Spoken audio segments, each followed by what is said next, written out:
Opening in theaters this week from Lionsgate Films is the adaptation of Judy Blume's beloved book, Are You There, God? It's Me, Margaret, and here's my review. Of her directing debut, The Edge of 17, Kelly Fremont Craig showed a keen understanding of the awkwardness of growing up and created a hilarious teen movie. With Are You There, God?, Craig continues to highlight her skill at writing young characters and has directed yet another delightful film that nicely mixes drama with comedy.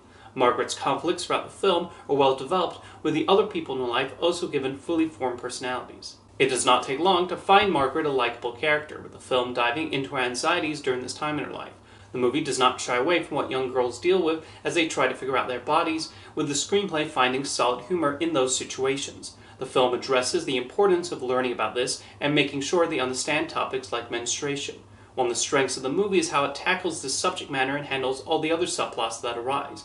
There's a lot that happens in the movie, and it's a credit to Craig's screenplay that these successfully progress over the course of the runtime. One of the most interesting elements is how the film tackles the subject of religion. Margaret, having a Christian mother and a Jewish father, plays a role in her decisions and her uncertainty about the world around her. The film is able to look at how young people are brought up to make sense of these concepts taught to them. Her relationship with her grandmother is sweetly portrayed, while the conflict that arises from the grandparents on her mother's side is well handled too. Among the funniest parts in the film occur during the scenes between Margaret and her new friends. The conversations are humorous and explore aspects of peer pressure, while the young actors bounce off each other well. Speaking of the cast, everyone turns in a winning performance. Abby Ryder-Forston is key to making Margaret someone we want to follow and hope things turn out well for her. Rachel McAdams brings the needed support and sweetness as her mother, who has her own engaging storyline too. Kathy Bates provides laughs as the kind grandmother, but also displays her genuine sadness at her son, daughter-in-law, and granddaughter moving away. Meanwhile, the decision to retain the 1970s setting of the book gives the movie a further charm.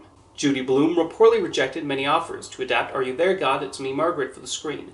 Watching this film, it's easy to see why she finally agreed to allow this version to be made.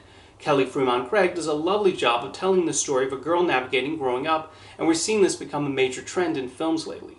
Over the past number of years, we've gotten not only Craig's The Edge of 17, but also 8th Grade, Lady Bird, and Turning Red. It's great films like this exist that can help young girls and even boys feel seen in the uncertainties about maturing and reaching new stages in their life.